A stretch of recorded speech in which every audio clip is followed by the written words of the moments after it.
Welcome back to our boutique business series where I'm taking topics from my signature program, the Online Boutique Boss course, and creating mini sessions here for you. Now, the first video was on branding and how to stand out from the competition, and today we're chatting about inventory. Always a popular topic and one of the top rated modules amongst my students in the program. Now, by the way, the Online Boutique Boss course opens for enrollment next month, and this only happens once a year. So if you want to learn more and join the priority waitlist, you can head over to onlineboutiqueboss.com/join. And by the way, I also do weekly live group coaching sessions with you in addition to the course content, so it's always a lot of fun. Tip number one is to be clear on your branding, of course, which you already started in our last video and in the branding worksheet. But your next step is to identify the style of your products and stick to your niche.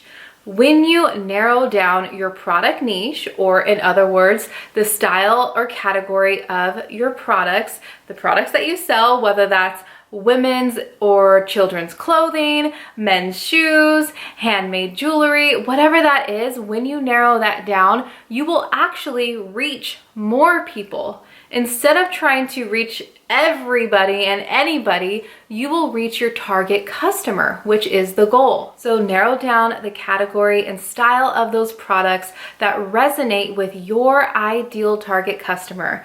That way, when you begin to buy wholesale, you know exactly what to look for and you're making strategic buying decisions with your inventory budget. Tip number two, once you have that clarity on your target customer, you then need to decide on your retail price range. Are you in the entry level pricing, the mid-tier, premium tier, or luxury level pricing? And you need to decide, again, based on your target customer, your branding, but also just your overall boutique and the type of boutique you want to create or that you already have. So where do you fit in within these price point categories? Because that is going to lead you to the next step, tip number three, and that is to lock down your bottom line pay per item price, which means how much you're willing to spend per item, or it actually should be your top line pay per item price. But I came up with this term years ago when I was trying to teach this concept, so I'm sticking to it. But you want to lock down, again, what is the most you will spend per wholesale item. And why this is important, going back to making strategic buying decisions and sticking to your inventory budget while also staying within your price range will help you make a profit. Tip number four, let's talk about wholesale vendors.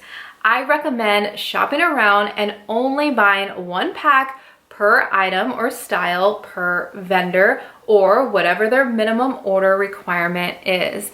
This way you are able to get an idea of their ship time and process, the quality of their items, and customer service. Once you check off those three key points, then you can begin to buy more from this vendor and also buy more products to help reach your sales goal.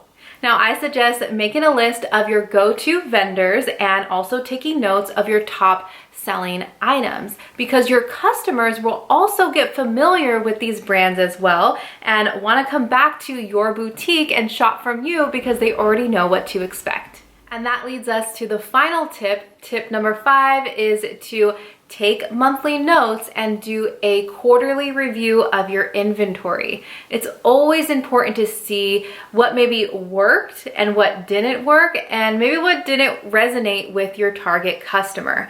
Maybe you brought in a special new print and you wanted to see how well it would do, but because you took your detailed notes, you can see that maybe for your target customer, they're more into neutrals and basics and simple prints. So now you can use that information going into future forecasting your product selection. Well, okay, you completed video 2 in our boutique business series. If you want to learn more about how to price your products for profit, dive deeper into defining your retail price range and how to calculate markups and margins, as well as bringing in a collection of products that aligns with your target customer, then come on over and join me in the Online Boutique Boss course. You can join the waitlist at onlineboutiqueboss.com/join. So thank you so much again, and I'll see you in video number 3.